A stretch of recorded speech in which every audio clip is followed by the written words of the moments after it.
Papa Dudut. Maligayang araw po sa inyo at sa lahat ng bumubuo ng inyong programa.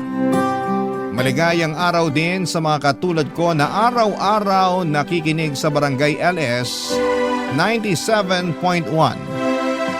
Bago matapos ang taon ay sumulat ako sa inyo para ikwento ang love story ko na nagsimula noong nakaraang taon. Gagawin ko na rin ito para magsilbing reflection ko para sa taong 2024. Bago ko makalimutan, ako nga po pala si Trixie. 25 years old na ako at isa akong event singer. Never pa ako nagkaroon ng boyfriend. Hindi naman po dahil sa pangit ako. May mangilan-ngilan na ring sumubok na manligaw sa akin pero karamihan sa mga lalaking nagpaparamdam noon ay hindi pasok sa standards ko. Opo, medyo mataas po ang standards ko pagdating sa lalaki dahil alam ko po kung ano ang worth ko. Natuto ako noon dahil na rin sa nanay ko na ilang pagkakataon nang nabaliw sa pag-ibig matapos makailang beses na nagtiwala sa mga lalaking ginamit lang siya at ginawang parang laruan. Lumaki ako na laging binibibisit ang mama ko na gabi-gabi noong umiiyak tuwing iniiwan siya ng mga lalaking minamahal niya hanggang sa dumating sa puntong tumigil na siya sa paghahanap at tinanggap na lamang niya na tatanda siyang single. Kaya naman hindi niyo po ako masisisi kung mapili ako sa lalaki dahil takot akong matulad sa mama ko. Dahil sa takot na maloko ay yun na nga po ang naging epekto. Hirap po akong magkaroon ng karelasyon, Papa Dudut. Sa katunayan ay naunahan pa nga ako ng nakababata kong kapatid na si Sasa. Meron na siyang long-term boyfriend na nakilala pa niya noong nasa college pa lamang sila. Minsan ay napapasana all na lamang ako sa relasyon ng mga kamag-anak at kaibigan ko. Nakakainggit man kung minsan pero hindi ko lang talaga magawang pumasok sa isang relasyon sa takot na makaranas din ako ng heartbreak katulad ng sa mama ko, Papa Dudut.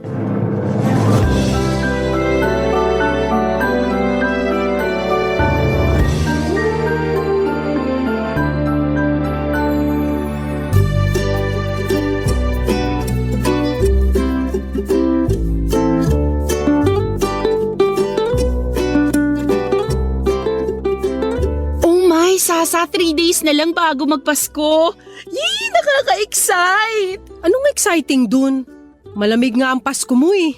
Ano ngayon? Porket walang jowa, bawal na magsaya sa Pasko? Hindi naman, pero yung isiping mag-isa ka lang sa araw ng Pasko, yun ang nakakalungkot. Ang tao, hindi kailangan ng jowa para maging masaya. Ginagawa mong personality ang pagkakaroon mo ng boyfriend. As if naman ikaw lang ang nakaka-experience niyan. Well, sa ating magkapatid, ako lang naman talaga yung naka-experience magkaroon ng jowa eh. So fact yun. Pwede ikaw na. Magpasalamat ka na lang at nakahanap ka ng lalaking matino at loyal. Hindi yung lagi mo na lang akong inaasar sa pagiging single ko. Ano ba kasing plano mo? Gusto mo bang maging tita na lang ng anak ko? At tumandang dalaga nang hindi man lang nakakatikim ng… Yung bibig mo ha? Ikaw talaga? Kung ano-anong lumalabas dyan sa bunganga mo.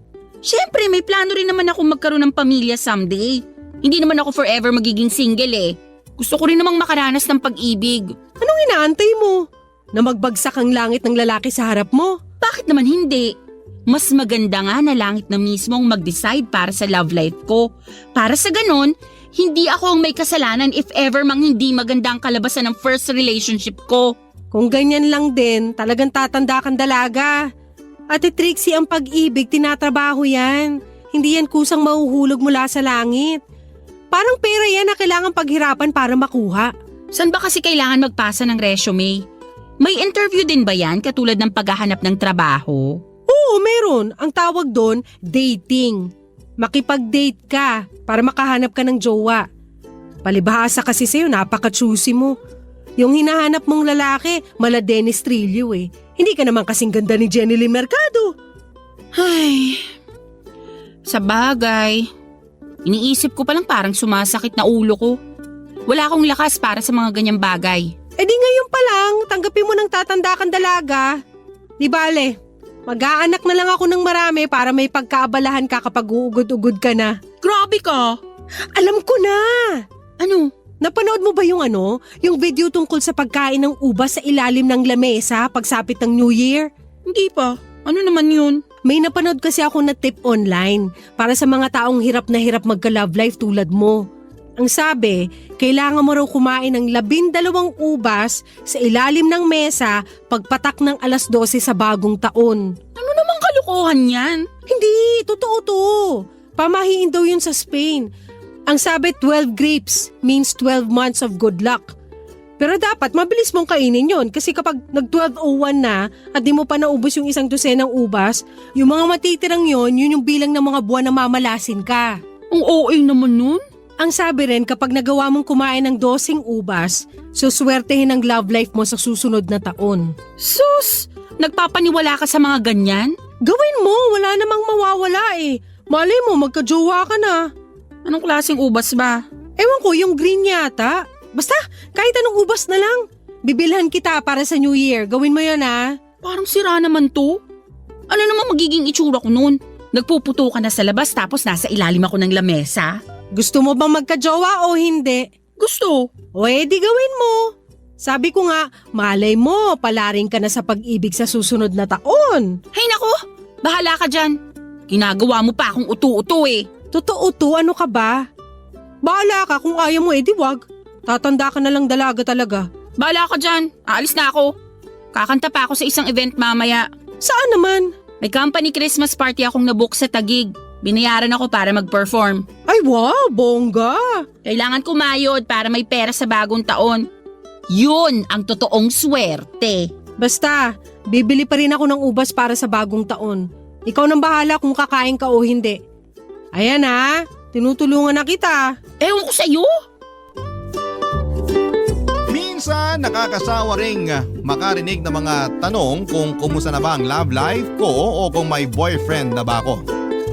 Yun kasi ang laging tanong ng mga tao bilang conversation starter at sa totoo lang ay napapagod na rin akong mag-explain kung bakit ako single.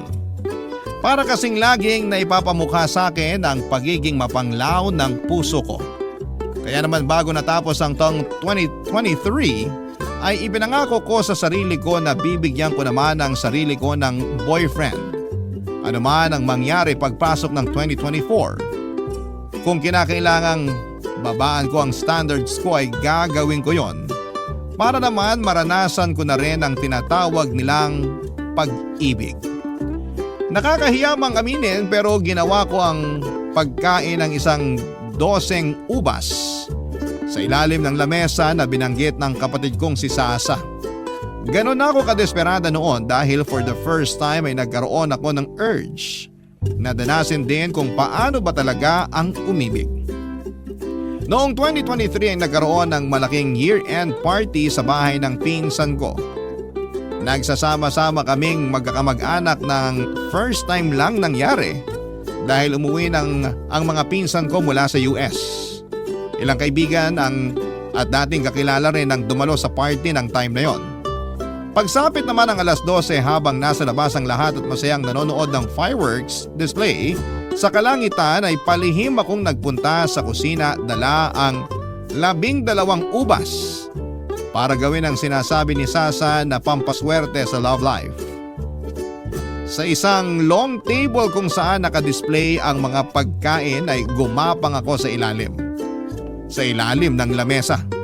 At doon ay nagmadaling kinain ng 12 ubas, Papa Dudut.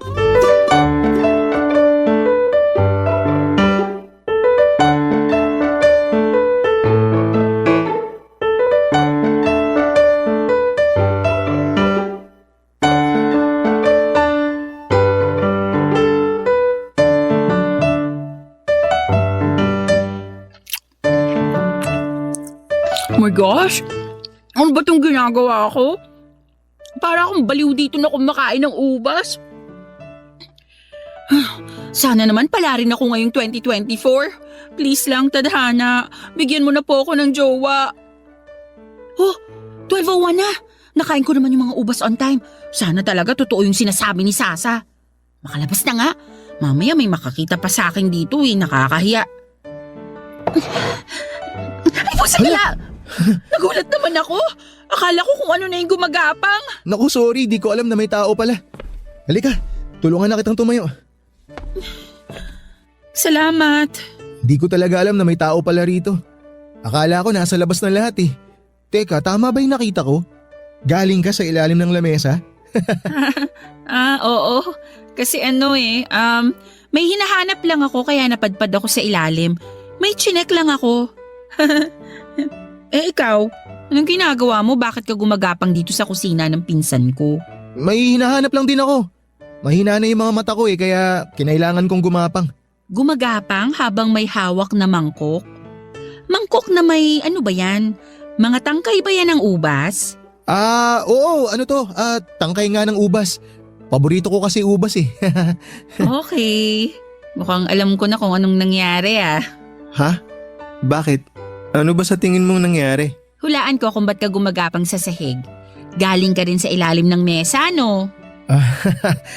Sige, aamin na ako. Tama ka, galing din ako sa ilalim ng lamesa. Kumain ako ng ubas. Pero mag-e-explain ako kung bakit. May nakita kasi akong video tungkol sa pagkain ng ubas sa bagong taon. Sabi nila… Pampaswerte sa love life. Napanood mo rin yun?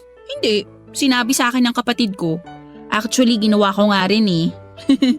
Kaya ako galing sa ilalim ng mesa kasi kumain din ako ng 12 ubas. Nakakatawa naman.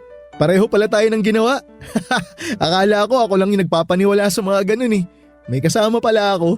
Ewan ko nga kung bakit rin ako nauto eh. Saang lamesa ka pala galing?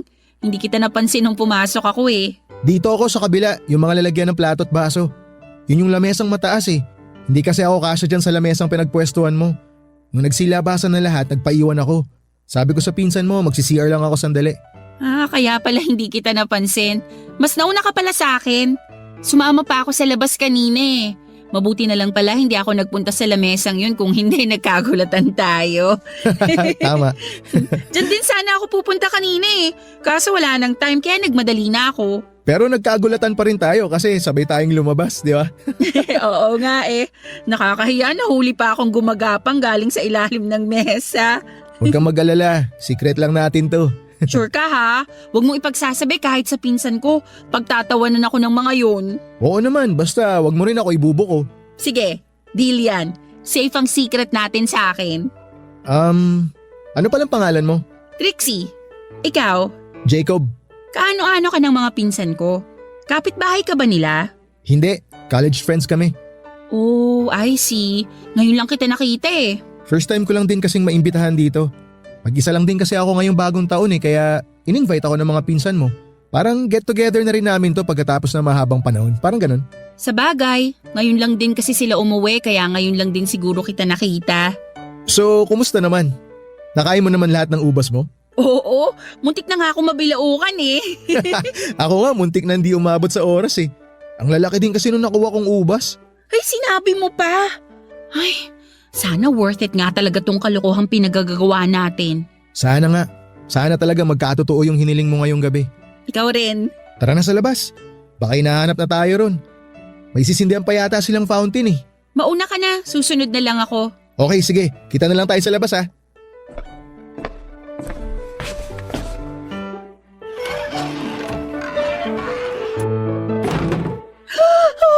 Oh my gosh, Tadhana! Ang bilis mo namang sumagot sa hiling ko. Ito na ba yun? Agad-agad? Hindi pa nga nadadigest sa bituka ko yung ubas na kinain ko. May ibinigay ka na agad? Kau talaga? The best ka! After salubungin ang bagong taon ay nagpatuloy ang party sa bahay ng pinsan ko. Noong time na yon ay nagpatuloy din ang getting to know stage namin ni Jacob. Hindi na kami nakapag-focus pa sa party dahil sa dami ng napag-usapan namin tungkol sa isa't isa. Nang nagsimulang lumiwanag ang kapaligiran dahil mag-uumaga na ay saka na lang kami nagkahiwalay ni Jacob. Pagkarating ko sa bahay ay natulog ako buong maghapon. Masasabi ko na naging maganda ang pagsalubong ko sa bagong taon ng 2024 dahil na-enjoy ko ang company ni Jacob. Papa Dudut, hindi naman talaga exactly gwapo si Jacob. May itsura siya pero hindi siya yung tipong mapapa-head over heels ang bawat kababaihan sa kanya. Pero masasabi ko na napakalakas ng karisma niya. May appeal siya na uubra sa mga taong ang hanap ay may humor at emotional intelligence. Lahat ng yon ay taglay ni Jacob, Papa Dudut. Kaya naman sobrang na-enjoy ko ang maikling pagsasama naming dalawa sa naganap na year-end party sa bahay ng pinsan ko. Matangkad din siya at sobrang nitingnan. Mula ulo hanggang paa ay pansin kong alagang-alaga niya ang sarili niya, Papa Dudut. Barangay Love Stories. Barangay Love Stories. Sa Tagaytay kami nagpuntang magpipinsan kasama si Jacob para lang magkape, Papa Dudut. Spontaneous trip lang ang nangyari at napag-isipan namin habang nasa daan. Ang maganda sa pag-uwi ng mga pinsan ko ay wala kaming gastos dahil sila lahat ang nagbabayad tuwing lumalabas kami. Wala din naman kasi silang kasamang lumabas, Papa Dudut. Kami na lang ni Sasa ang inaasahan nila maliban na rin kay Jacob na college friend nila. 10 years nang nakatira sa California ang dalawang pinsan ko matapos silang kunin ng nanay nila doon na 30 years ng OFW. Since then ay ngayon na lang ulit sila bumisita sa Pilipinas. Kaya naman talagang sinulit nila ang bawat araw nila dito bago sila bumalik. Nagsimula raw ang pagkakaibigan nilang tatlo dahil sa online games. Noong college sila ay lagi nilang tambayan ang computer shop malapit sa school nila kung saan lagi nilang inuubos ang vacant time nila sa paglalaro. Nagpatuloy ang pagkakaibigan nila online at kahit magkahiwalay ay nanatiling matatag ang koneksyon nilang tatlo. Papadudod sa ilang araw na pagsasama namin ni Jacob, isang bagay ang nagustuhan ko sa kanya. Napakahaba ng pasensya niya. Kahit na minsan ay tinotopak ang mga pinsan ko, ay never kong nakitang nagalit o nainis si Jacob. Napakabait at magalang din siya sa ibang tao. Lahat ng nakakausap niya ay tinatawag niyang ma'am at sir, anuman ang kanilang estado. Unang buwan pa lamang nga ng taong yon pero nagsimula nang tumibok ang puso ko para sa kanya, Papa Dudut.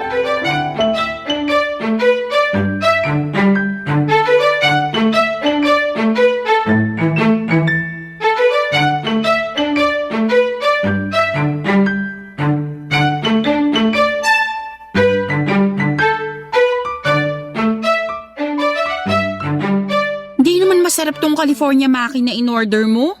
Hindi yata sushi rice yung ginamit nila kundi normal na kanin lang. Ang arte mo, nakikikain ka na nga lang eh. Saan mo ba to binili?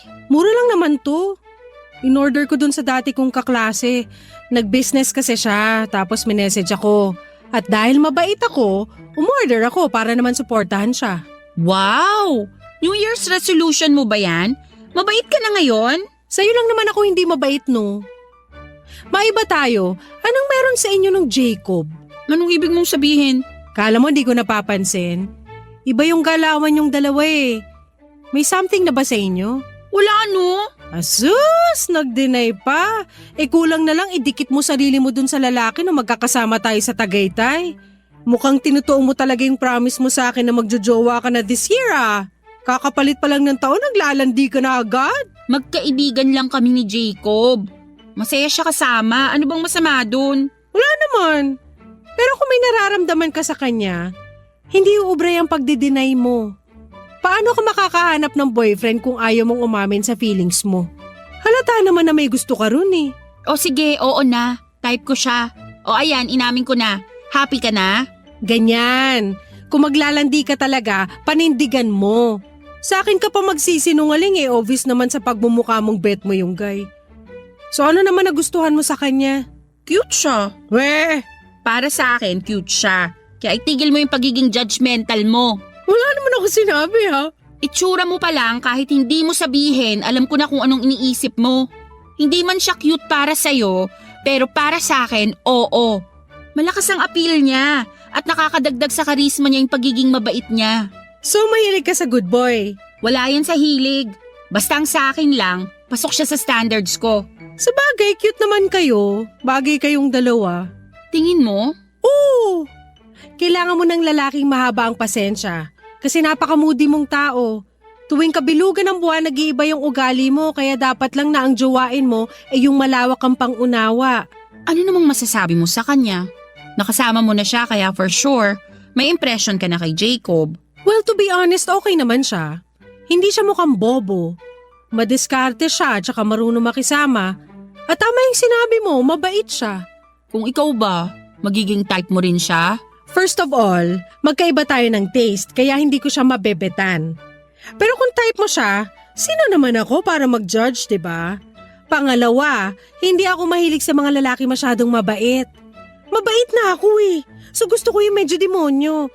At last but not the least, may boyfriend na ako kaya hindi na ako pwede magkagusto sa ibang tao. Sa tingin ko, bet din naman niya ako eh. Sinabi ba niya yan o nag-a-assume ka lang? Remember, never assume unless stated. Baka mamaya delusional ka lang pala. Hindi niya sinasabi pero mukhang may gusto rin naman siya sa akin. Sa bagay, first time mo pa lang naman kasi magmahal kaya naiintindihan kita. Pero payong kapatid, huwag mong paaasahin ang sarili mo sa isang bagay na hindi pa naman totoo. Huwag ka nagpapapaniwala sa pakiramdam mo lang. Dapat malaman mo sa kanya mismo ang totoo. Hindi yung hindi ka sure sa feelings niya tapos minahal mo na siya. Maniwala ka sa akin, ikaw lang din ang masasaktan sa huli. Eh paano ko malalaman kung gusto niya ako? Tatanungin ko? Wag mong gagawin yan. Huwag kang magmukhang desperada sa harap niya kasi baka ma-turn off siya. Ayaw ng mga lalaki sa babaeng naghahabol. Remember, hindi ka aso para maghabol ng tao. Eh anong gagawin ko? Huwag ka kasing magmadali. Magpakipot ka rin ng konti. Huwag mo masyadong ipahalata na bet mo siya. Chill ka lang. Sabi nga nila, it's not the destination that counts, but the journey. Kaya enjoyin mo lang yung chemistry nyo for the meantime. Aamin din yan sa nararamdaman niya pagtagal. Basta wag mo siyang pilitin kasi kapag pinilit mo, babahag ang buntot nun. Ayaw ng mga lalaki sa commitment unless sila na mismo yung nag-decide. So, kapag decided na si Jacob, dun ka lang maniwala na bet ka niya. Matapos bumalik sa US ng mga pinsan ko ay nanatili ang closeness namin ni Jacob Papadudut. Nagpatuloy ang paglabas-labas naming dalawa. Katulad ng sinabi sa akin ni Sasa ay hindi ko masyadong pinaasa ang sarili ko. Kahit na may nararamdaman na ako para kay Jacob noong time na yon, ay sinolo ko na lamang muna ito hanggat hindi niya sinasabi sa akin na nagugustuhan din niya ako. Itinuring ko na lamang muna ang relasyon naming dalawa bilang magkaibigan. Sa mga sumunod na araw ay mas lumalim pa ang pagkakaibigan namin ni Jacob. By that time ay sobrang open na namin sa isa't isa. Wala nang hiyaan sa pagitan naming dalawa at tapos na kami sa stage kung saan ay patuloy ang pagpapa-impress na ginagawa namin. Nagsimula na naming makita ang mga bagay na hindi kaaya-aya sa bawat isa at sa kabila ng mga yon ay nanatili pa rin ang samahan naming dalawa, Papadudut. Hanggang sa pagdating ng February, nagsimula nang magparamdam sa akin si Jacob. Eksaktong February 14 noong inaya ko ni Jacob na kumain sa labas. Nag-date kami sa isang restaurant at doon mismo ay inamin niya sa akin ang totoong nararamdaman niya. Unang pagkikita pa lang daw namin ay nagkaroon na siya ng crush sa akin. Sa katunayan nga ay siya ang may ideya na ayain ako ng mga pinsan ko noon na mamasyal para magkaroon daw kami ng time na kilalanin pa ang isa't isa. Para bang ang mga pinsan ko na rin ang nagsilbing wingmen niya noon, Papadudot. Then after some time ay na-realize daw niya na nahuhulog na ang loob niya para sa akin. After ng confession niya, inamin ko na rin kay Jacob na matagal ko na rin siyang gusto. Doon na siya nagsimulang manligaw sa akin, Papadudut. Kalagitnaan ng March noong opisyal ko siyang sinagot, Papadudut.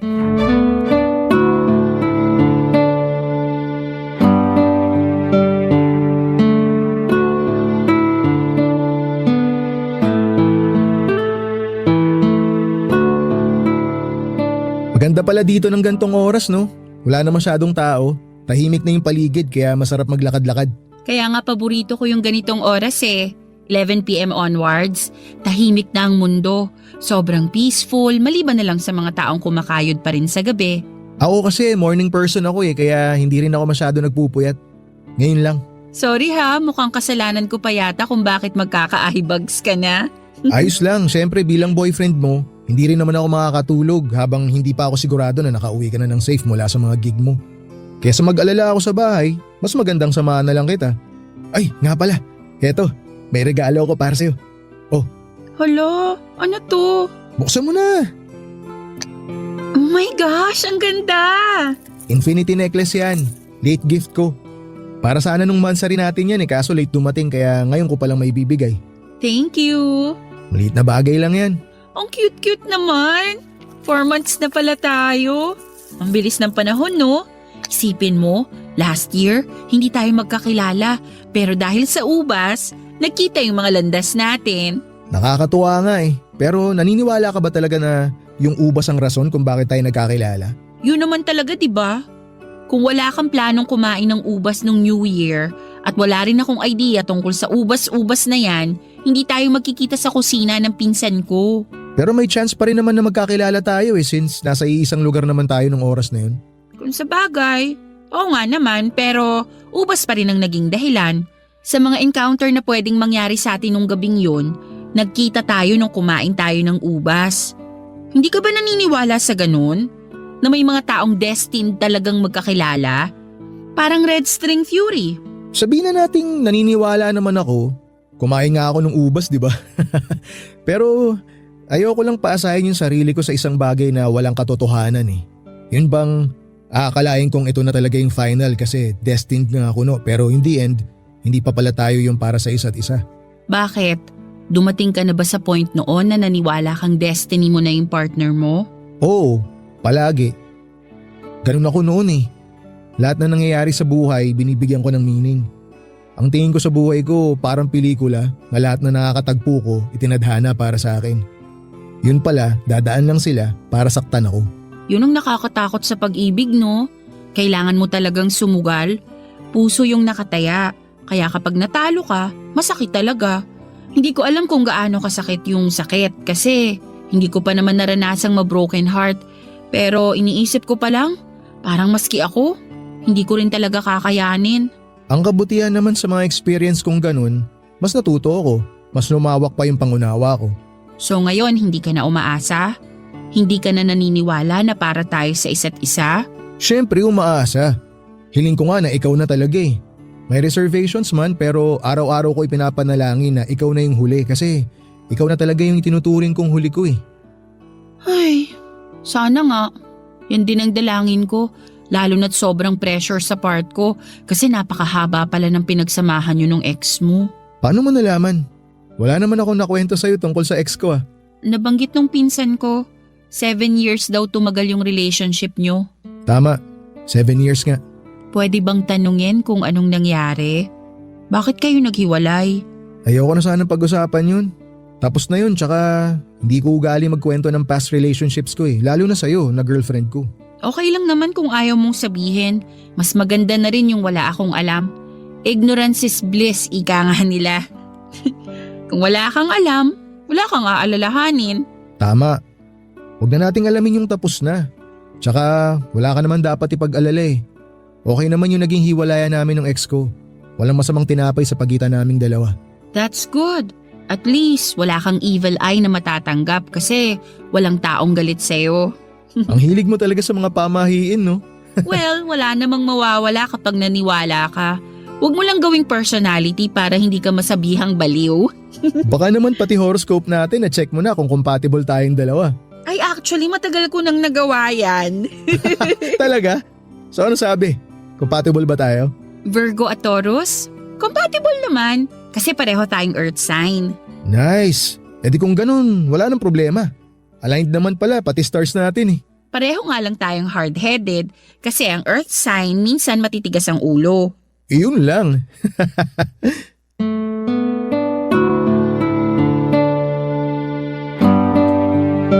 Papa Dudut, kahit chill man ako tuwing magkasama kami ni Jacob ay aaminin ko na ramdam ko ang pressure bilang bago niyang girlfriend. 7 years ba naman kasi ang kailangan kong tapatan. Talagang malaki ang naipataw sa aking trabaho. Ang kagandahan lang sa relasyon namin ni Jacob dahil alam niyang first time ko lang na pumasok sa ganong klase ng relasyon ay naging supportive siya sa akin. Halatang experience na talaga siya dahil napaka-gentle niya sa relasyon namin. Minsan nga ay napipredict pa niya kung magkakaroon kami ng kaunting pagtatalo. Bago pa man mangyari yon ay inuunahan na niya ito para hindi na mag-escalate pa sa away. For the next months ay naging maayos ang pagsasama namin. Ignorante man ako pagdating sa pag-ibig ay mabilis naman akong natuto. Marunong kasi akong mag-reciprocate ng feelings. Kung ano ang natatanggap ko ay ibinabalik ko rin kaya naging healthy ang relasyon namin ni Jacob.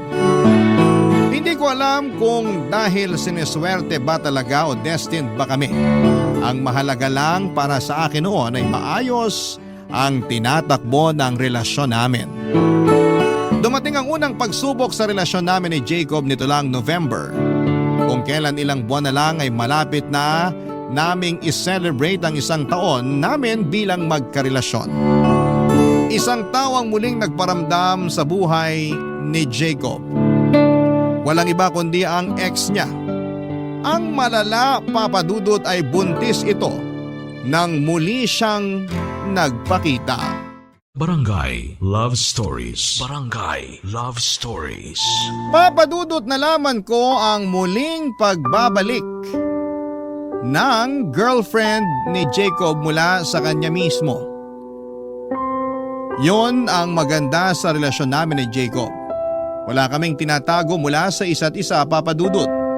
Very vocal kami sa mga nangyayari sa buhay namin kaya naman sobrang tatag ng tiwala namin sa bawat isa.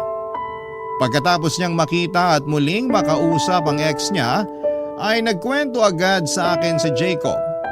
Aksidente raw silang nagkita sa isang event at doon ay nalaman niyang buntis ito, Papa Dudut. Nung una ay natakot at kinabahan ako noong narinig kong buntis ang babae. Ang unang pumasok sa isipan ko, kaya siguro sila nagkita ng girlfriend niya ay dahil baka siya ang ama ng dinadala nito. Pero hindi pala ganon ang nangyari. Ang dinadalang baby ng kanyang ex ay bunga raw ng pagmamahala nila ng current boyfriend niya na that time ay fiancé na pala niya. Nakahinga ko nang nalaman kong engaged na pala ang ex ni Jacob at malapit na itong ikasal. Pero sa parehong pagkakataon ay hindi ko maiwasang makaramdam ng selos. Dahil first time lang akong na-threaten sa realization na may maayos pa palang connection sina Jacob at ang ex niya. Napansin siguro ni Jacob ang pagkakaroon ko ng alinlangan. Kaya naman noong napansin niyang medyo napapa-overthink na ako ay pinakilala niya ako mismo sa girlfriend niya. Papa Dudut, never kong na-imagine na darating din pala sa puntong mamimit at makikilala ko ang ex-girlfriend ni Jacob.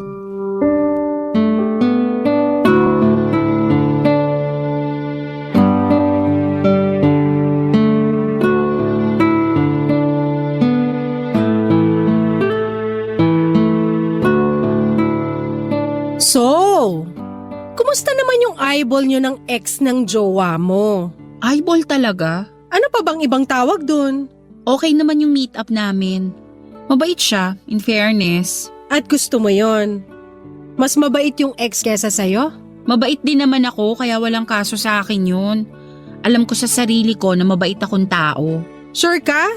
Kung mabait yung girl, ba't sila nagkahiwalay ni Jacob? Baka naman jowa mo pala may problema. Hindi mo ba naisip yon? Ito naman gagawa pa ng issue. Nasolve na nga yung problema namin eh. Huwag mo nang dagdagan. Ate, tandaan mo mas marami akong karanasan sa pag-ibig kesa sa'yo. Nagtatanong lang naman ako. Wala namang kasing problema kay Jacob eh. Maayos yung naging hiwalayan nila ng ex niya. For 7 years? Yung mga ganong katagal na relasyon, walang maayos na hiwalayan yung mga ganon. Ano ba talagang gusto mong palabasin? Na may something silang dalawa? Sino ba naman kasing boyfriend ang ipapakilala yung current girlfriend niya sa ex niya? Gawain ba yun ng matinong tao? Ipinakilala niya ako sa ex niya kasi nag-overthink ako. Nagkita kaming dalawa para matapos na yung worries ko. Para masigurado na wala nang problema sa kanilang dalawa. Na masaya na sila sa kanya-kanya nilang buhay. So, wala ba talaga? Wala nga. Ang kulit mo naman eh. Ikakasal na yung girl. Actually, invited nga kaming dalawa sa kasal nila eh. Ganon? Oh my gosh, ang weird talaga. Hindi ka lang kasi sanay makakita ng mag-ex na mature mag-isip. Hindi na issue kina Jacob at sa ex niya yung nangyari sa kanila dati. Nakapag-move on na sila sa naging hiwalayan nila. Kaya hindi na problema kung magkaayaan pa sila sa kasal. Ganun sila ka-okay at ganun na sila kasaya sa sarili-sarili nilang relasyon at buhay. Okay, sabi mo eh. Kung totoo man yan, edi good. So pupunta kayo sa kasal? Oo naman. Nakakahiya naman kung hindi kami pumunta. Pinadalhan kami ng invitation eh. Tinanong mo ba si Jacob kung gusto niyang pumunta? Sa akin niya binigay yung desisyon. Kung gusto ko raw pumunta, pupunta kami. Kung ayoko, di rin siya pupunta. Nag-decide ako na pumunta na lang. Kasi bakit naman hindi? At talagang gusto mo makipaglaro sa apoy, no? Paano kung biglang mag-runaway bride itong ex at tumakbo paalis ng altar kasama si Jacob? Ikaw kung ano-ano talagang pumapasok sa isip mo. Hindi to telenovela ha. Nasa totoong buhay tayo. Ay hindi! Ang mga telenovela inspired yan sa totoong buhay. Ewan ko sa'yo. Sinisira mo peace of mind ko eh. Ano ba talagang gusto mong mangyari? Pagdudahan ko si Jacob? Binibigyan lang kita ng senaryo na pwedeng mangyari. Hindi mangyayari yon. Malaki ang tiwala ko kay Jacob. At isa pa, mukha namang mahal na mahal nung ex niya yung mapapangasawa niya eh. Nung nag-usap kami, wala siyang ibang binabanggit kundi kung gaano siya kasaya sa current love life niya. Bakit nga ba kasi naghiwalay si Jacob at yung ex niya? Mahaba-haba na rin yung 7 years ha? Sayang yun. Ano ba nangyari? May third party bang involved? Walang third party. Ang kwento nila sa akin na wala na lang daw basta yung spark. Para bang naubos na lang yung pagmamahal nila sa isa't isa. Hindi na nag-work yung relationship nila. Hindi na sila nag-grow as a person. Sa huli, nag-decide sila na maging friends na lang. Pinalaya nila yung isa't isa para subukang magmahal ulit. Nakakilala si ex ng bagong lalaki, tapos nakilala naman ako ni Jacob. Tapos sasabihin mo, hindi mala telenovela yung kwento mo? Ang dami ko nang napanood na ganyang pangyayari. Ang exage mo rin naman kasing mag-isip. OA na OA eh. Whatever, kung saan kayo masaya doon na rin ako. Kung wala rin namang palang problema, edi mabuti. Basta siguraduhin mo lang na goods na yung ex niya. Sigurado kang hindi mo na yun pagseselosan. Hindi na, kasi mature na rin ako mag-isip. Kaya nga kami a-attend ng kasal eh, para ipakitang okay na okay ang lahat. Eh di wow! Papadudot walang rason para paghinalaan ko si Jacob dahil sa 8 buwang pagsasama namin, wala siyang ibang ginawa kundi ang buuin ang tiwala ko sa kanya. Doon ko nga na-realize kung gaano kahalaga ang tiwala sa pagitan ng 2 taong nagmamahalan. Kung hindi ito matibay, mahihirapang magtagal ang isang relasyon. Kaya dapat bago pasukin ang mundo ng pag-ibig ay wala kang daladalang emotional baggages na maaaring sumira sa pagtitiwala mo sa partner mo. Sa kabila ng mga sinabi sa akin ni Sasa, mas nagtiwala ako sa boyfriend ko at sa pagmamahal na ipinapakita at pinaparamdam niya sa akin. 2 choice lang naman kasi yan. Yan ay ang maniwala ka sa partner mo o pagdudahan mo lahat ng ginagawa niya. Mas pinili ko ang una at buong puso ko siyang pinagkatiwalaan, papadudot. Ang kapalit noon ay never sinira ni Jacob ang tiwalang ibinigay ko sa kanya. Very transparent kasi si Jacob kaya lahat ng nangyayari sa buhay nito ay updated ako kaya naman wala nang lugar sa puso't isipan ko ang pag-overthink. Gabi bago ikasal ang ex ni Jacob ay naghahanda na ako noon para sa gagamitin kong damit kinabukasan. Nang bigla akong pinuntahan ni Jacob sa bahay para sabihin ang balitang mas mabuting wag na kaming magtungo sa kasal ng ex niya. Tinawagan na raw niya ito at nagpaalam na hindi na kami makakadalo. Nagulat ako sa naging desisyon niyang yon pero noong tanungin ko siya kung bakit niya yon nagawa ay mas humanga ako sa kanya, papadudot.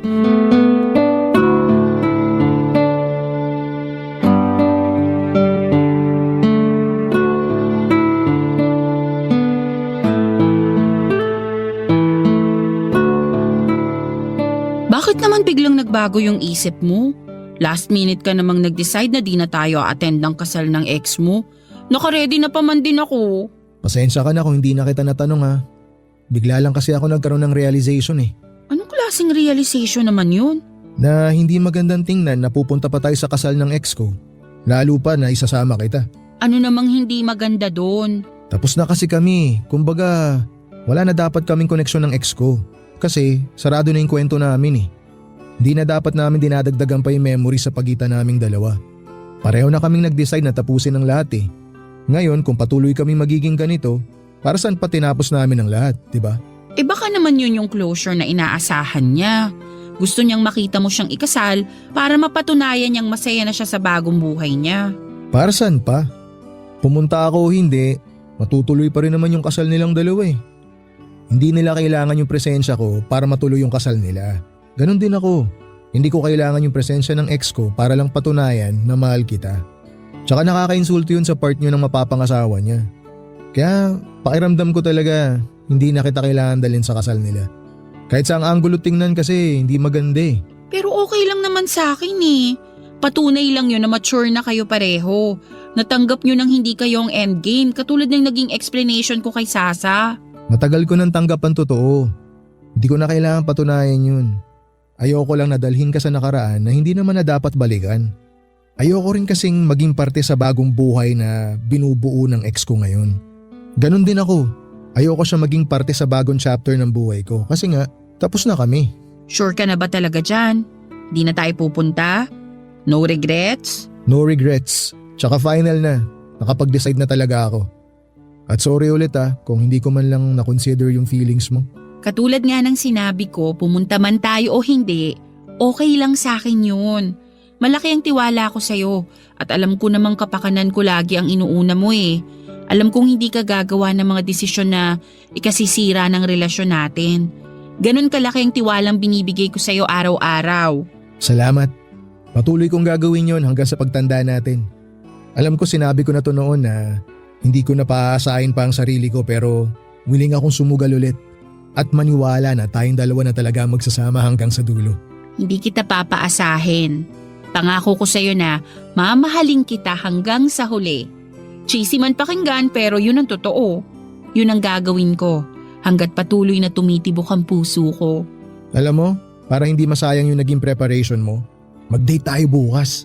Saan naman? Bahala na. Kung saan man tayo dalhin ng kapalaran. Ay gusto ko yan. Sige gawin natin yan. Ay sus! Oh. Kanina pa ako nag-cringe dito sa mga linyahan yung dalawa. Ano kayo, teenager? Bruha ka? Kanina ka pa dyan? Oo. Lalabas sana ako kaso parang ang seryoso ng usapan nyo kaya hindi ko na muna kayo inabala. Magandang gabi, Sasa. Magandang gabi rin. Mabuti naman at natauhan ka. Akala ko dadalhin mo talaga tong si ate sa kasal ng ex mo eh. Noon ko pa sinasabi sa kanya na hindi maganda yun. Kaso ito namang si ate, patay na patay sa'yo kaya kahit ano gagawin niya para maibigay yung gusto mo. Oy, hindi totoo yan ah. Totoo naman eh. Kaya ikaw Jacob, ayus-ayusin mo mga desisyon mo. Kasi ikaw lang talaga aasahan ko sa relasyon nyo. Medyo utututong ate ko eh. Huwag kang mag-alala. Hindi na mauulit yon. Dapat lang. At kapag itong ate ko niloko mo, ako talaga makakatapat mo. Lagi ko yung pinagtitripan pero mahal na mahal ko yan. Oh, totoo ba? Siyempre, joke lang yun. Nahawa na tuloy ako sa kakornihan yung dalawa. Hala sige, maiwan ko na muna kayo, may lakad pa kami ng boyfriend ko. Tuloy nyo yung kadramahan nyo dyan. Sige, mag-ingat ka. Papa Dudut never nangang nagkaroon ng koneksyon sa Jacob at ang ex niya simula noon. Never na siyang nabanggit at never na namin siyang pinag-usapan. Doon ko na nga na-realize na ganito pala kasayang magkaroon ng minamahal. Ganito pala ang kapanatagan na dala ng pag-ibig na tapat. Ang dalangin ko na lang talaga sa may kapal na sana'y patuloy na maging maganda ang relasyon naming dalawa ni Jacob. Na sana anumang pagsubok ang dumating sa pagsasama namin ay sabay namin itong malampasan. Kasabay ng paglapit ng panibagong taon ay ang pagharap namin ni Jacob sa panibagong yugto ng love story namin. Pagsapit ng New Year ay pumwesto ulit kami sa ilalim ng mesa para kumain ng ubas. Pero hindi katulad noong nakaraang taon. Sa halip na maging swerte sa pag-ibig, ang magiging hiling namin ngayon ay magtagal pa ang relasyong binuo naming dalawa.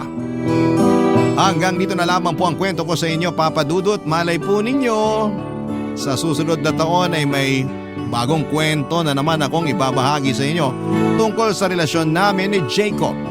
Sa ngayon ay eto na lang muna ang mai-share ko sa inyo. Magandang araw po sa inyong lahat at sana'y magkaroon kayo ng masaya at manigong bagong taon. Ang inyong forever kapuso at kabarangay, Trixie. Dear Papa Dudut, ako nga pala si Fiona, 35 years old, magandang trabaho ko at syempre kakambal noon ang magandang sahod. Dahil dito ay nakaipon na rin ako ng sapat lalo't wala naman akong ibang sinosustentuhan. Financially secured na rin kasi ang mga magulang at mga kapatid ko. Kaya ang lahat ng perang kinikita ko para sa akin lang talaga, Papa Dudut. May sarili na akong kondominium at kakatapos ko lang bayaran. Masasabing financially stable na ako at wala na akong ibang poproblemahin sa buhay. Maliban na lamang sa isang bagay, karelasyon. Tulad ng ibang karelasyon, ang problemang binibigay sa akin ni Lord, hindi naman kasi pwedeng mapunta sa akin ang lahat. Hindi ako nagkaroon ng karelasyon dahil aminado akong hindi ako maganda at wala rin akong kahit konting appeal man lang. Mahal ko ang sarili ko kaya handa akong maging honest sa nakikita ko.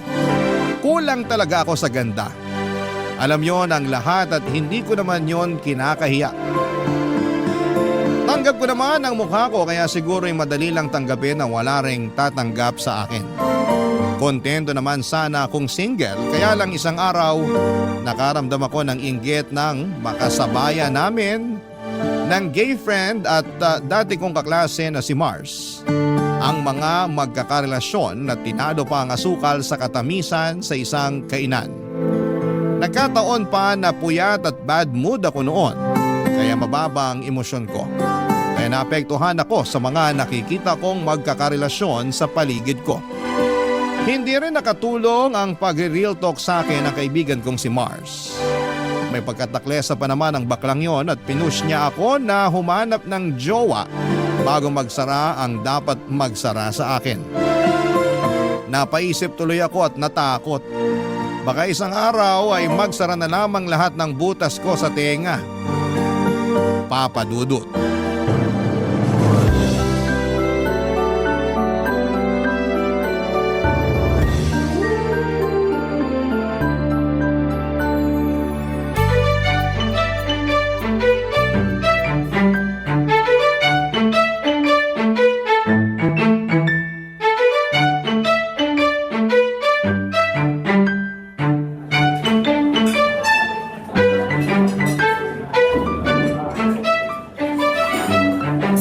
Bakla, tignan mo yung nasa table sa kaliwa mo. Minumukbang ng lalaki yung bibig ng babae. Grabe! Liempo ba yan, kuya? Samantalang ikaw, Ano na naman? ikaw lang nakakatikim ng labi mo. Lagi pang dry. So wala ngang titikim, ano magagawa ko? Ganun na lang yon. Tatagapin na lang ang kapalaran na wala nang titikim sa labi na yan. Change topic. O sige, change table tayo. Yung table na malapit sa cashier, tingnan mo oh. Hinahatian ni Kuya ng manok yung girlfriend niyang masiba. Ang sweet. Naghahatian sila kasi tipid. Kailan pa naging sweet ang walang budget? Mapang-judge ka naman.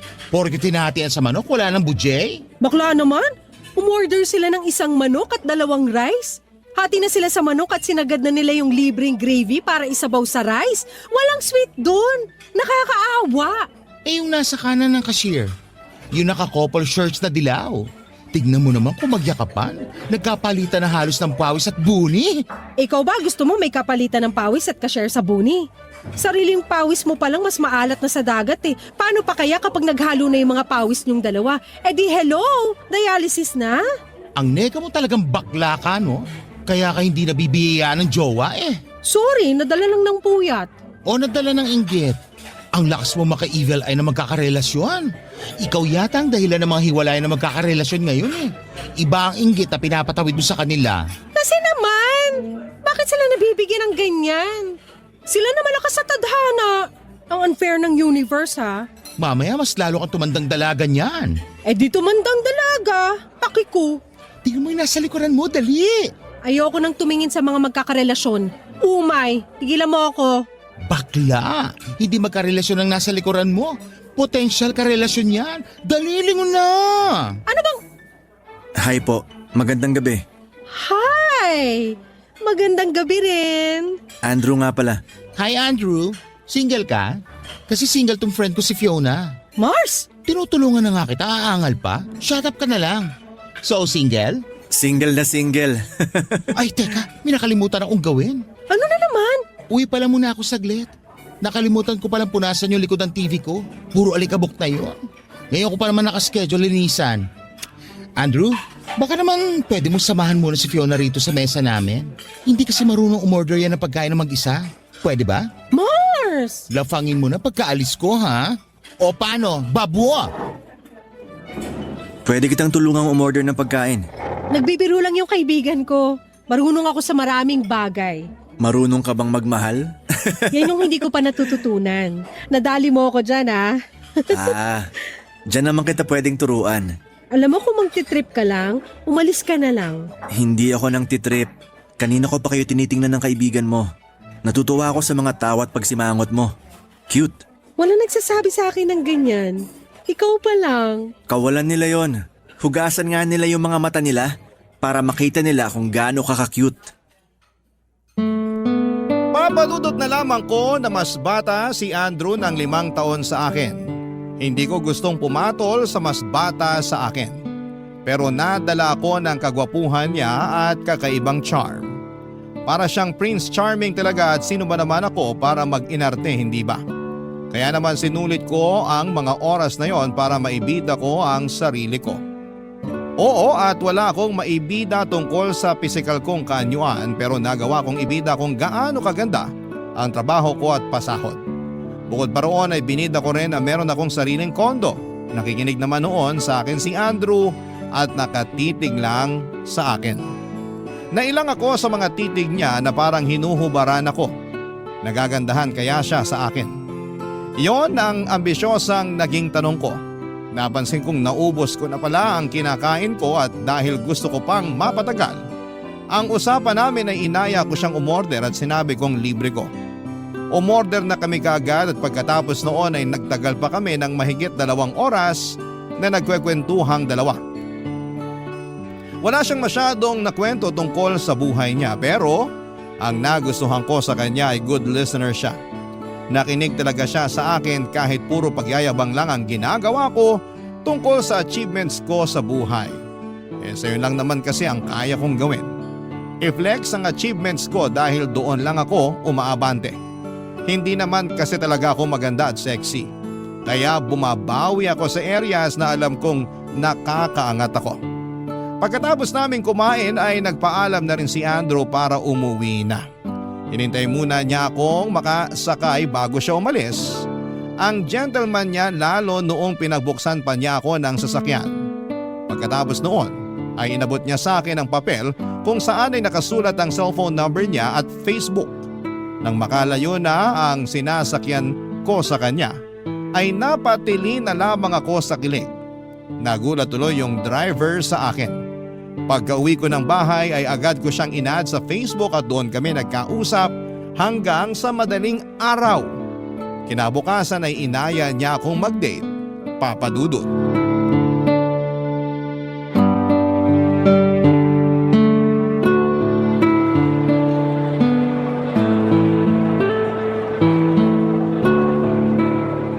Alam mo, may aaminin ako sa'yo. Dati kang lalaki o dati kang sayote? O both? Saan naman ang galing yung hula na yan? Kaloka ka. Sayote talaga? Lalaking sayote? Biro lang. Gusto lang kitang patawanin. Bigla ka kasi nagseryoso dyan eh. Hindi ako sanay. Ngayon ko palang naranasan na ma-date. Seryoso to walang halong biro. Ikaw pa lang talaga. So hindi ka dating sayote? Hindi ka dating lalaki? Hindi ka dating lalaking sayote? Lahat hindi. At hindi rin ako mahilig sa sayote para lang alam mo, team papaya ako pagdating sa tinola. May pagkakaiba na agad tayo. Team sayote ako sa tinola. Pero Andrew, maiba lang ako. Ano yun? Hindi ka man lang ba nababahala kahit konti? Nababahala saan? Na wala akong experience sa pakikipag-date. Mas gusto ko na yan kesa yung banat na sa pakikipag-date. Parang kaya na akong manipulahin nun eh. Nakakatakot. Ay, kinakabahan ako. Baka kasi isipin mo may mali na sa akin kaya walang nag-aaya makipag-date sa akin. Swerte ko nga kasi ako nakabinyag sa'yo. Hindi mo ako maikukumpara sa iba kasi ako ang first mo sa pakikipag-date. Maswerte ka talaga kasi ikaw ang unang makakaranas ng good sides ko. Sana ako na rin yung last. Mukhang ikaw tong banat ng banat sa pakikipag-date. Alam mo kung paano mangiliti ng babae. Uy, hindi ha. Ngayon ko nga lang nabinyagan ng linyang yan. Okay, sige, naniniwala na po. Gusto kong malaman, ano ba yung good sides mo? Na-curious ako bigla. Parang gusto ko masubukan. Una, masinop akong tao. Pwedeng sabihin ko yung bad side ko? Ano yun? Hindi ako masinop eh. Lalo sa bahay. Pangalawa, mahaba ang pasensya ko sa mga makakalat na tao. So, ligtas ka. Mukhang banat ka sa pangbobola ng kadita. Pangatlo, hindi ako nagsisinungaling. Paano ko naman mapapatunayan na hindi ka sinungaling? Simple lang. Sasabihin ko sa'yo na gwapo ka, type kita, naniniwala ka ba? Lagi ako naboboto bilang Adonis nung nag-aaral pa lang ako. Kaya kong paniwalaan yung sinasabi mong gwapo ako. And, thank you. Pang-apat, may sarili akong kondo. Fully paid. Nasabi mo na yan dati eh. Nakalimutan mo na? Pang-lima, mabilis ako makalimot. Lalo na pagkasalanan ng mahal ko. Yan ang gusto ko kasi lagi ako nagkakasala eh. Gusto ko yung babaeng mabilis makalimot sa kasalanan ko. Pang-anim, kaya kong ibigay ang lahat sa taong mahal ko. Lahat-lahat. Tulad ng ano? Pwede bang i-share mo kung ano ang mga yan? Kahit ano mo gustuhan ng lalaking mamahalin ko. Regalo, pera, atensyon, pag-aalaga, at pagmamahal na buo. Hindi rin ako tuyoin tulad ng ibang babae. Sa sinasabi mo ngayon, parang gusto ko na makipag-live-in sa'yo eh. Yan pa naman ang hanap ko sa isang babae. Ano bang address mo at dadalhin ko ng sarili ko ron? May naisip akong mas magandang ideya kesa dyan. Ano naman yung naisip mo? Sa kondo mo na lang tayo magsama. G? Ang akala ko noon, Papa Dudut, ay nagbibiro lang si Andrew nang sabihin niyang gusto niyang magsama na kami sa kondo ko. Kaya lang tinignan niya ako ng matagal at doon ko nakitang seryoso siya at gusto niyang pumayag na ako kaagad. Hindi ako agad nakapagsalita dahil hindi ko naisip kailanman na may lalaking gustong makipag-live-in sa akin. Manliligaw nga noon wala yung makakasama ko pa kaya sa iisang bahay. Saka pangalawang date pa lamang namin yon, baka naisip agad niyang magsama na kaming dalawa sa anong paraan. Masyado ko bang nabenta ang sarili ko sa kanya kaya niya ako nilataga na magsama na kaming dalawa. Napa-order ako ng isang orange juice. Kahit punong-puno na noon ang sikmura ko. Parang bigla akong nauhaw sa gustong mangyari ni Andrew. Hindi pa rin siya umiimik noon at nakatitig lamang sa akin. Hinihintay ang sagot ko. Hanggang sa naisip ko na wala na ngang ibang lalaking gustong manligaw sa akin. At si Andrew, handa akong samahan sa kondo ko. Handa akong mahalin. Ano pa ang dapat kong ikaarte? Gwapo siya at nakakakilig ang mga salita niya. Saka kapag tinanggihan ko siya, gaano ako kasigurado na meron pang ibang lalaking darating at mag-o-offer ng katulad ng sa kanya. Parang wala naman na. Kaya naman bago pa dumating ang in-order kong orange juice, ay nag-decide na ako. Sinabi ko sa kanya na ready na akong patirahin siya sa kondo ko. Nagulat nga ako nang biglang tumili si Andrew. Natawa na lamang kaming pareho sa inasal niya. Maselang daw siya na pumayag ako dahil gusto na raw niyang masubukan lahat ng binibida kong ugali ko sa kanya ng mga panahong yon, Papa Dudut. Barangay Love Stories. Barangay Love Stories. Papa Dudut, mabilis lang ang mga pangyayari. Wala pang isang linggo ay naplano na namin ni Andrew kung paano siya makakalipat sa kondo. Tinulungan niya akong iayos ang kondo para magkaroon siya ng space para sa mga gamit niya. Sinabi naman niya sa akin na damit lang ang kukunin niya sa bahay niya. Pero sinabi ko na lamang kahit ano pa yung kunin niya sa bahay niya ay ayos lang. Maluwag naman ang kondo ko at binida ko rin sa kanya bago pa siya makapunta doon. At noong nakapunta na siya sa kondo ko ay namangha talaga siya. Mas lalo tuloy niyang gustong makalipat kaagad. Kaya hindi na namin pinatagal pa ang lahat, Papa Dudut. Pinuntahan namin ang bahay niya para tulungan ko siyang maghakot ng mga gamit niya. Hiniram ko ang van ng pinsan ko para magamit namin. Nabilib na naman lalo sa akin si Andrew dahil lahat daw kami sa pamilya namin ay may maayos na buhay. Napangiti na lamang ako pero lihim akong napakilig dahil may lalaki akong napabilib. Pagkarating namin sa bahay niya ay nagulat ako na andon ang 65 years old na nanay niya. Doon ko nalaman na kasama pa rin pala niya sa bahay ang nanay niya. Silang dalawa na lang ang magkasama sa buhay dahil wala palang nakilalang ama si Andrew. Mabait naman ang nanay niya. Mabilis ko lang ding napakisamahan ng maayos noong simula. May mga pagtataray lang nung umpisa pero nakuha ko rin kaagad ang loob niya dahil sa pag-assure ko na magiging okay din ang lahat. Yun ang unang beses na may makilala ko na nanay ng boyfriend ko. Nakakatuwa naman ang mga pangyayari. Yon ang naglaro ng matagal sa utak ko, Papa Dudut.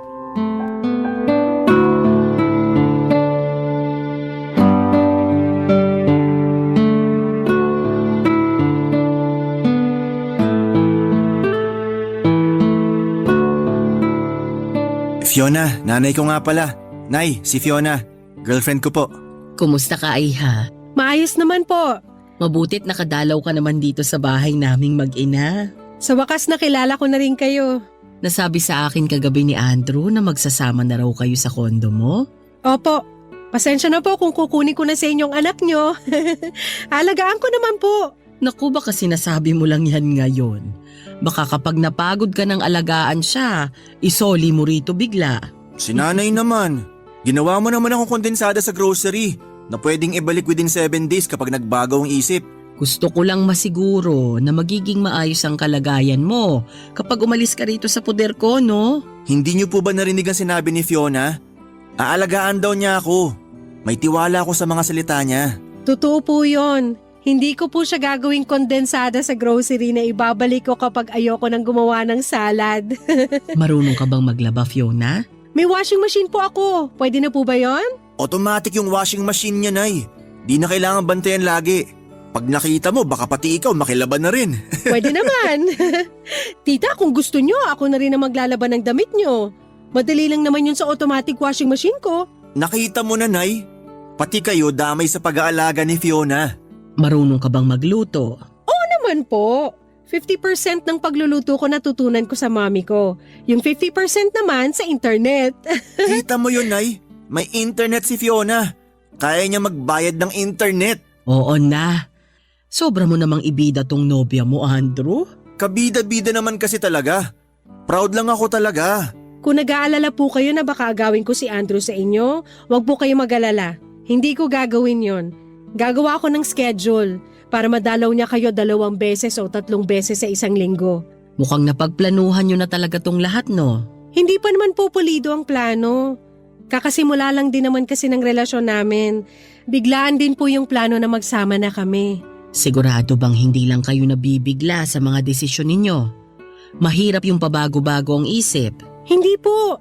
Nasa tamang edad naman na kami ni Andrew at sigurado kung wala nang atrasan to. Ang gusto ko lang ay maalagaan si Andrew tulad ng ginagawa ko sa kanya. Yung hindi siya pababayaan. Nako, expert si Fiona sa pag-aalaga, Nay. Sinaing nga niya, hindi niya mapabayaan. Ako pa kaya? Di ba, Fiona? Sobra mo talagang ibenta si Fiona sa akin, Andrew, ah. Nakakahalata na ako.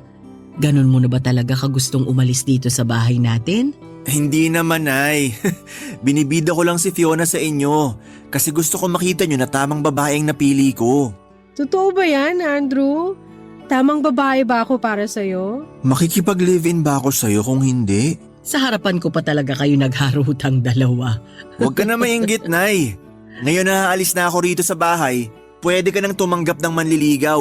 Pwede ka namang mamili ng ili-live-in mo rin. Andrew? Kailan mo ako? O sige na, mag-empake na kayo ron para hindi na kayo gabihin sa daan. Ayos! Andrew, ikaw muna magsimula sa pag-empake. May ipapabalot lang ako kay Fiona na baon nyo sa daan para hindi na kayo magluto pagka uwi ninyo. Damihan mo, Nay, ah. Mukhang mapapagod ako sa pag-iimpake. Kailangan ko ng maraming kakainin. Fiona, sisimulan ko na mag-iimpake, ah. Damihan mo yung babalutin.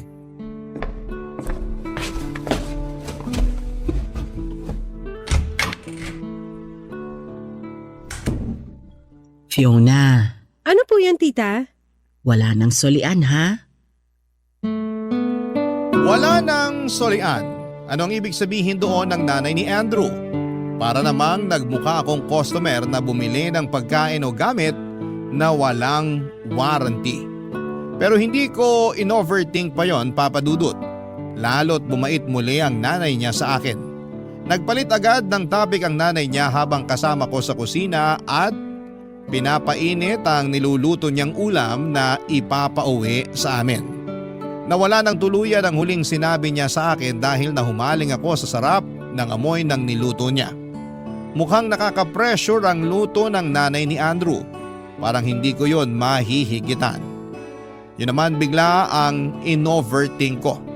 Paano kung mas magaling mag-alaga ang nanay ni Andrew kesa sa akin? Paano kung ikumpara ko ni Andrew sa kanyang nanay? Paano ko mapaninindigan sa kanya na magaling akong mag-alaga? Kung meron namang mas magaling na nauna ay sinikap kong huwag mag-overthink at nag-focus na lamang ako sa mga binabalot na pagkain ng kanyang nanay. Pagkatapos ng pagbabalot ng pagkain ay tinulungan ko na si Andrew na mag-impake. Mabilis lang naman kaming natapos dahil konti lang naman ang damit niya na idadala sa kondo ko. Wala rin naman siyang ibang dinalang gamit maliban sa mga koleksyon niya ng cards at ibang anime figurines. Pagkatapos noon ay sinakay na namin sa van ang mga gamit niya at nagpaalam na sa kanyang nanay. Naging emosyonal ang kanyang nanay habang yakap si Andrew. Doon ko nakita na mahal ni Andrew ang nanay niya. Mga kabarangay, yun ang simula ng pagsasama naming dalawa. Wala pong kasing saya ang mga unang linggo na magkasama kaming dalawa. Ganon pala ang feeling na may lalaking nagpapasaya sa'yo. Akala ko ay lolokohin lang or kalokohan lamang ang mga nababasa ko sa Facebook at mga napapanood ko sa TV. Iba pala talaga kapag ikaw na mismo ang nakaranas. Ang hirap ng tanggalin ang ngiti sa labi. Legit na legit, Papa Dudut.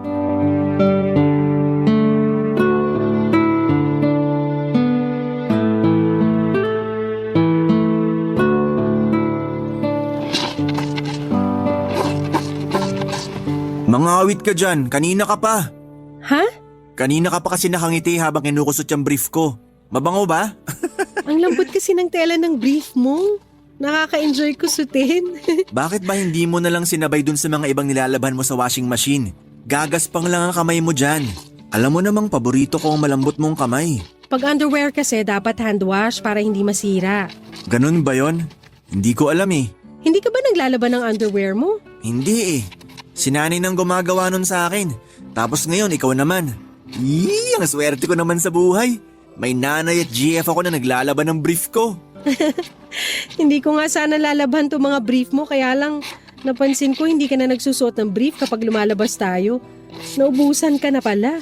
Nahiya kasi ako na ipasuyo sa'yo na laban yung brief ko eh. Humahanap lang ako ng tamang timing. Buti na lang nakaramdam ka.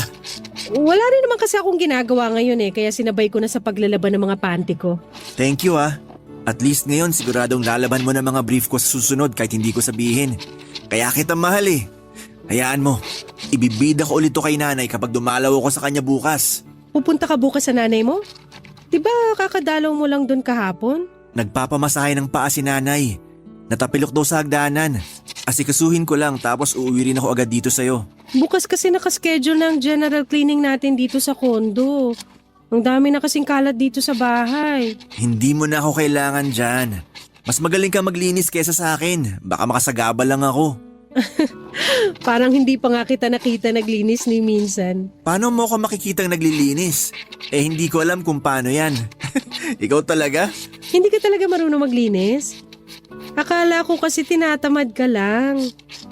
Magkahalo eh. Tamad tsaka hindi marunong. Ano lang pala ang alam mong gawaing bahay? Wala eh. Si nanay kasi ang gumagawa lahat ng trabaho sa bahay namin. Na-enjoy niya yon kaya hinahayaan ko na lang. Anong ginagawa mo? Nilalambing ko siya. Yung parang paglalambing mo sa akin? Tumpak! Effective naman daw yon para ganahan at ma-inspire si nanay sa pagtatrabaho sa bahay. Pero hindi ba busy na rin ang nanay mo sa trabaho niya sa munisipyo niyo? Magaling mag-multitask si nanay. Pwede ka magpa-seminar sa kanya sa ganyan. Bilib ako ron. Kaya niyang pagsabayin mga gawaing bahay tapos trabaho niya. May sideline pa siya para dagdag kita. Speaking of trabaho, hindi pa natin napag-uusapan kung ano nangyari sa trabaho mo. Ilang linggo ka nang nakatira rito sa bahay pero never mong binanggit ang tungkol sa trabaho mo. Wala naman kasi akong babanggitin. Ha? Anong ibig mong sabihin? Kasi wala naman akong trabaho. Wala kang trabaho? Never ko na-experience na magtrabaho. After ko mag-college, si nanay pa rin ang nagtatrabaho para sa amin. Teka lang ah. Tumatawag ata si Mars. Sagutin ko lang. Hindi naman nagre-ring ang phone mo. Ramdam ko lang. Teka. Anong problema? Hello Mars? Ano yun? Ba't ka napatawag? Kaloka? Ikaw to tumawag sa akin? Walang anuman yun, Mars. Nagkukentuhan lang naman kami ni Andrew. Fiona, nasa banyo ako ha. Nagtatayeriya ako. Kung ayaw mong marinig ang pasabog ko... Sige, bye na ha. Busy kasi kami ni Andrew. Message mo na lang ako, okay? Bye! Ano raw ang kailangan ni Mars? Kumukulo raw yung tiyan. Nagtatanong kung pwede raw uminom ng paracetamol at kape. Sa'yo pa talaga itinawag? Alam mo naman yun. Ako ang laging tumutulong sa kanya. Speaking of tulong, ang pwede ko lang may offer na tulong ko magbantay dito sa kondo natin habang wala ka at nasa trabaho. Ha? Magbantay ng kondo? Natin? Oo, yan ang talent ko. Kaya huwag ka mag-alala. Kapag nasa trabaho ka, panatag kang magiging safe ang kondo natin sa pagbabantay ko.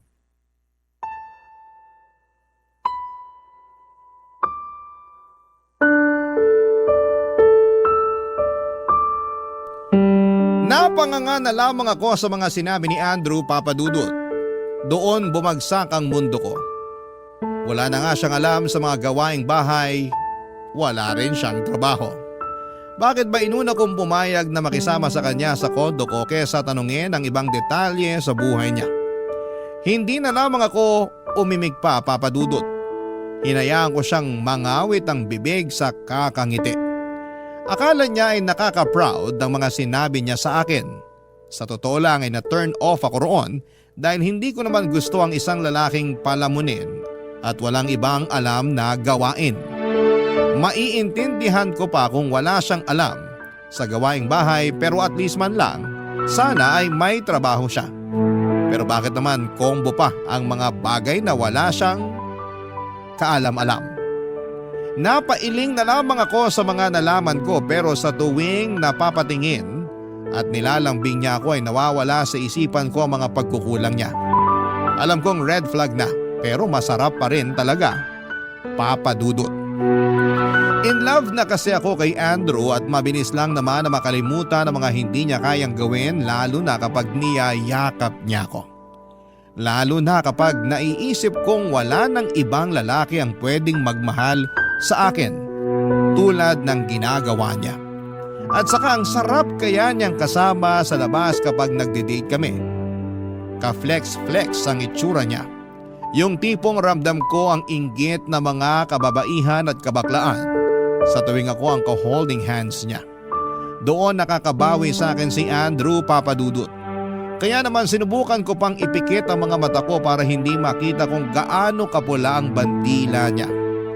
Kaya ko naman ang mga gawaing bahay lalo't pamparelax ko rin naman yon. Hindi naman problema sa akin ang pera dahil maganda at malaki ang sahod ko. Wala rin akong ibang dapat bayaran kundi ang kuryente, tubig at internet. Kasabay syempre ng pagkain namin. Kakayanin ko na to. Iyon ang dinidikdik ko sa isipan ko habang magkasama kami, Papa Dudut. Barangay Love Stories. Barangay Love Stories. Lalong lumala ang pagka-inlove ko kay Andrew, Papa Dudut. Lalo't mayat maya ang pagyakap, halik at pagsasabi niya sa akin ng I love you. Sino ba naman ang hindi rurupok sa ganon, Papa Dudut? Lalo na kung sobrang gwapo at tikas ng lalaking magsasabi sa iyo noon. Saka napakagaling niya sa kama. Oo, wala akong ibang experience sa kama sa ibang lalaki pero masasabi kong performance level talaga si Andrew. Doon talaga siya bumabawi sa mga pagkukulang niya sa akin.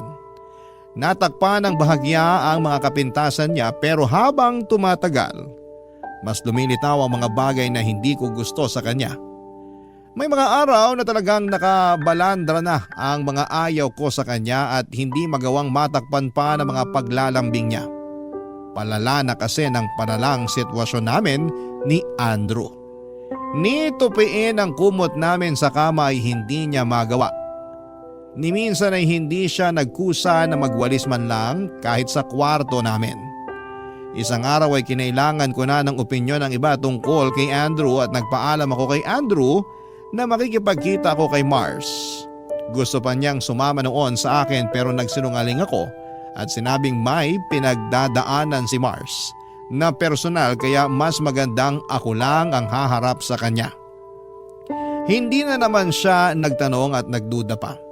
Hinayaan na lang niya akong umalis. Pagkatapos noon ay nagmadali akong lumabas ng bahay para kitain si Mars sa isang coffee shop.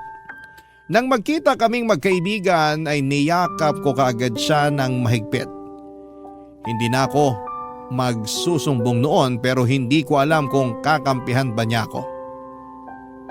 Kasi hindi naman tong nagtulak sa akin kasi siya naman tong nagtulak sa akin kay Andrew. Kaya nag-alangan ako noong simula kung itutuloy ko bang sabihin sa kanya ang katotohanan o mas magandang sabihin ko na lahat ng problema ko sa lalaking nireto nito sa akin noon, Papa Dudut.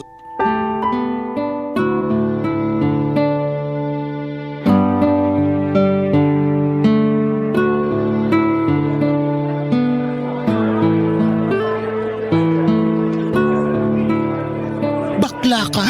Grabe higpit ang yakap mo ha? Kulang na lang mabali na to spinal cord ko ah. Sorry na. Nalulungkot na kasi ako eh. Pwede naman maging malungkot ang hindi nang babali ng buto? Kaloka ka? Ano ba problema? Si Andrew. Si Andrew? Paano? Ang saya nyo nga lagi sa pinopost mo sa Facebook. Nakamute ka na nga sa akin kasi umay na ako sa lambingan nyo. Iba kasi in real life. Splok na dali. So ito na nga, Mars. Alam mo bang pabigat si Andrew sa akin? Paanong pabigat? Dinadaganan ka ba? Di ba enjoy yun? Sana nga ganun na lang lagi pero hindi. Paano nga? Ni minsan hindi siya tumulong sa mga gawaing bahay. Ni hugasan yung basong pinag-inuman niya ng tubig, hindi niya magawa. Talo ko pa yung may baby na inaalagaan eh. Baby mo naman talaga siya, di ba? O hindi na to joke ha? Pinapagaan ko lang ang sitwasyon mo. Kasi naman halos mapunit na yung noo mo sa kakakunot. At eto pa, sinabi niya na hindi raw siya naturuan ng mga gawaing bahay. Kasi nanay niya lahat ang gumagawa nung nakatira pa siya sa bahay ng nanay niya. So kahit isang gawaing bahay, walay talaga? As in walay? Mars! Ako pa naglalaban ng brief niya na ang daming stain. Kaloka! Nalaman ko lang na hindi siya marunong maglaba nung natambakan na siya ng mga lalaban tapos wala na siyang brief na magamit. Huwag mo sabihin sa akin na nung naubusan siya ng brief, yung panty mo naman ang... Ginamit niya yung pink na panty ko. Yung paborito ko. Na-stretch tuloy yung garter. Ang lala, Fiona? Wait, there's more. Kumapit ka, Mars. Ano? Wala rin siyang trabaho. Wala pa trabaho? O kakaalis lang sa trabaho? Never naka-experience magkaroon ng trabaho. Ha? 30 na siya. Anong alam niya? Magbantay daw ng kondo. Kondo namin. Namin? May ambag ba siya sa down payment? Siya pa tong malakas gumamit ng aircon. Kasi first time daw niyang mag-aircon kapag matutulog. Alam ko na kung anong pwede niyang iambag sa'yo. Ano? Maging pabigat sa yero kapag bumabagyo. Seryoso na kasi. Wait lang naman kasi. Nabigla naman ako sa revelation mo, bakla. Teka, tumatawag yung nanay ni Andrew. Sagutin ko lang. Babawiin na ba niya ang anak niya? Magkakaalaman. Wait. Hello po, tita. Hello Fiona, andito ngayon si Andrew. Ay, ano pong ginagawa niya dyan? Akala ko nasa kondo siya nagbabantay. Dinala niya yung mga marurumi niyang damit dito. Di ka raw kasi nakapaglaba kahapon. Wala raw siyang magamit. Pinapalaba niya sa akin. Hindi ko po kasi naharap na maglaba kahapon, tita, kasi OT ako sa trabaho. At saka naglinis ako ng kwarto at ref. Dapat maglaan ka rin ng oras sa paglalaba ng mga damit ni Andrew. Palit pa naman ang palitong nobyo mo dahil masyadong pawisin. Pasensya na po, tita. Hindi na mauulit. Hayaan mo na, ako na lang ang maglalaba rito. Kaya lang dito muna siya sa bahay ng 2 araw ha, para isabay na rin niya pa uwi sa kondo yung mga damit. Ipapadala ko na rin yung mga ibang mga naiwan niyang damit dito para marami siyang extra sa inyo, lalo kapag hindi mo maharap ang paglalaba agad. Sige po, tita. Salamat po sa tulong niyo. Walang anuman. O siya, maglalaba pa ako. Ingat ka kung nasaan ka man ngayon. Bye! Bye po. O ano? Anong sabi ng hilaw na biyanan mo? Nagsumbong si Andrew. Hindi ko raw agad nilabhan yung mga marurumi niya. Kaya dinala niya sa nanay niya para malabhan na. Iba rin, bakla. Anong gagawin ko, Mars? Kung ako lang kasi, red flag talaga yung mga sumbong mo sa akin tungkol kay Andrew. Kaya lang, Ano? Fiona, prangkahan na to ah. Alam mo namang matagal ka nang umaasa na may magmamahal sa'yo. Dumating si Andrew. Gwapo at parang cheese grater ang abs. Mahal ka niya. Pero, Hindi ka na makakahanap ng ganong lalaki na magmamahal sa'yo. Lahat naman tayo may kapintasan at kakulangan. Balang araw, matatanggap mo rin lahat ng hindi magawa ni Andrew. Isipin mo na lang lagi kung ano yung magagandang bagay na meron siya. Papadudot, tumango lamang ako sa mga sinabi ni Mars. May punto naman siya. Wala nang ibang lalaking magmamahal sa akin katulad ng ginagawa ni Andrew. Ang tagal kong naghanap ng karelasyon. Tapos noong binigyan na ako ni Lord ay biglang aayawan ko. Hindi naman pwede yon. Saka kaya ko namang maglinis at mag-ayos ng bahay at kaya ko rin namang magtrabaho. Nasanay na akong ginagawa ko yon noong single pa lamang ako. Ano ba naman yung mag-adjust ng kaunti kay Andrew? Nagkakwentuhan pa kami ni Mars bago ako nagpaalam para umuwi na. Excited na akong umuwi ng kondo dahil masosolo ko yon ng 2 araw dahil hindi nga uuwi si Andrew. Weird yon para sa akin dahil dati nalulungkot ako ng mag-isa kaya lagi akong nagpapasama kay Mars. Pero nang time na yon ay parang ang sarap lang magpatugtog ng malakas na music at sasabayan ko ng pag-inom ng wine at pagpapapak ng mga natitirang pagkain sa ref. Habang wala si Andrew ay nagsimula akong muli sa pag-aayos ng kondo. Ang saya ko rin naman talaga kapag naglilinis. Pagkatapos noon ay nag-video call pa kami ni Andrew. Namiss na raw niya ako at nagpapasundo na siya sa akin. Patuyo na rin daw kasi yung mga damit niya kasi umaraw ng matindi sa lugar nila. Sinunod ko naman ang sinabi niya, naligo lang ako at saka pumunta na sa bahay nila. Nang makarating ako roon ay nakita ko siyang nakahilata sa sofa habang nagpapapak ng popcorn na ginawa ng nanay niya. Nasa kusina noon ang nanay niya at naghahanda na para sa hapunan. Sinalubong ako kaagad ni Andrew at saka niyakap. Namiss daw niya ako at aaminin kong namiss ko rin siya. Inoffer niya ang popcorn at pinatabi niya ako sa kanya. Pagkatapos noon ay lumabas na ang nanay niya mula sa kusina para salubungin naman ako. Masaya ang nanay niya, papadudot.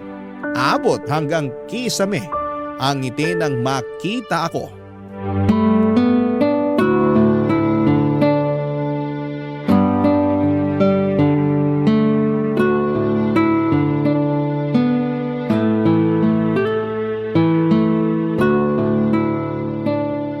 Maaga ata ang pagsundo mo kay Andrew, Fiona. Dapat bukas pa, di ba? Kasalanan ko, Nay. Pinapunta ko na kasi siya. Namimiss ko na eh. Paano yung mga damit mo? Hinawakan ko kanina sa sampayan. Tuyo na naman po. Hindi mo sinabi sa akin agad para nakuha ko na bago dumating si Fiona. Ay, ayos lang po yun, tita. Medyo napaaga rin talaga ang dating ko. Oo nga eh. O hindi bale, mahihintay mo ba? Tatapusin ko muna yung niluluto ko bago ko kunin yung mga sinampay. Okay lang yan kay Fiona, Nay. Manonood na lang muna kami ng TV habang hinihintay na matapos mo yung pagkuha sa sampayan ng mga damit ko. Gagawa na lang ulit ako ng popcorn para may mapagsaluhan kayo ni Fiona. Lagyan mo maraming cheese Oo naman, basta ikaw. Ikaw, Fiona, may gusto ka bang ipaluto kay Nanay? Para minsan na yung utos natin. Wala po. Okay na ako rito sa natitirang popcorn ni Andrew. Ipagtitimpla ko na lang kayo ng iced tea. Pipigaan ko ng lemon para mas masarap. Nay, gusto ko malamig na gatas na lang. Damihan mo ng ice. Ang init kasi. Wala na tayong gatas eh. Bili ka na lang po. O sige, ikaw ba Fiona, may ipapabili ka sa tindahan? Kahit ano, sabihin mo lang. Wala po talaga ako ipabibili. Nakakahiya naman. Huwag kang mahiya kay Nanay. Ganyan talaga yan sa akin. Sobrang maalaga. Damay ka na ngayon sa pag-aalaga niya. Dito ka na rin maghapunan, Fiona. Naku, nakakahiya na po, tita. Okay lang yun kay Nanay. Andito ka na rin naman Gagabihin tayo pa uwi kapag dito pa tayo kumain. Okay lang yun. Matatagalan pa talaga tayo bago makauwi mamaya. Kasi tutupiin mo pa yung mga damit ko eh. Okay lang ba sa'yo, Fiona? Ako yung magtutupi ng damit mo? O kaya Fiona, mas maganda kung ikaw na lang ang kumuha ng mga sinampay. Po? Tulungan mo na kaya si Nanay sa mga damit ko, Fiona. Hati na kayo sa gagawin para makauwi na rin tayo. Nanlalagit na ako rito sa bahay eh. Pasensya naman kung naiinitan ka na rito, Andrew. Ikaw kasi Fiona, sinanay mo sa aircon itong nobyo mo. Ayan tuloy, ang bilis nang magpawis kahit nakatutok na sa kanyang electric fan. Kaya nga minessage ko na siya na sunduin na ako rito. Kasi gusto ko na talagang mag-aircon. Kapag makakaluwag-luwag ka Fiona, baka naman pwedeng maambunan mo rin ako rito ng aircon. Para kapag dumadalaw si Andrew, komportable siya. May nakita ko na kasil sa mall, Fiona. Mura lang. Ako na magbubuhat kapag nabili mo na. Gusto ko yan. Ay wala namang pressure Fiona. Pero kung mas mapapaaga ang pagbili mo, di sobrang salamat. Teka lang, parang ayoko na. Ha? Andrew, isusoli na kita sa nanay mo. Ano? Di pa sinabi ko nang walang solian? Ginawa mo naman akong kondensada sa grocery, Fiona. Ayoko nang bumalik dito. Gusto ko na sa'yo. Mapag-uusapan naman natin to Fiona, di ba? Nahihirapan na kasi ako. Lahat na lang trabaho at obligasyon ko. Sorry Andrew Sorry po tita. Pwede naman nating paghatian ng pag-aalaga kay Andrew. Kung gusto mo, ako na lang ang maglalaban ng mga damit niya. Pero dapat susunduin mo rito mga labahan ko, Fiona. Kasi hindi na pwedeng bumiyahe ng malayo si Nanay. Hindi na kaya ng tuhod niya. Tuwing Lunes at Martes naman, pwedeng dito siya matulog para may oras ka na maglinis ng kondo nyo. Kondo ko yun. Akin yun. Akala ko ba iisa na lang tayo? Akala ko rin Pero narealize ko, mas gusto ko na lang palang mag-isa. Ayoko nang bumuhat ng iba. Huwag mo naman akong gawing kondensada, Fiona. Tapos ng warranty ko. Hindi ko kailangan ng kondensada sa salad ko. Aalis na po ako. Thank you na lang sa lahat, Andrew. Nagmadali na akong tumakbo palabas ng bahay nila, Papa Dudut. Hinabol ako ni Andrew para pigilan. Nakiusap siya sa akin na huwag ko raw siyang iwan sa bahay ng nanay niya. Masaya na raw siya sa kondo namin. Inulit ko sa kanya na kondo ko yon. Niyakap niya ako, sinubukang halikan pero tinulak ko siya.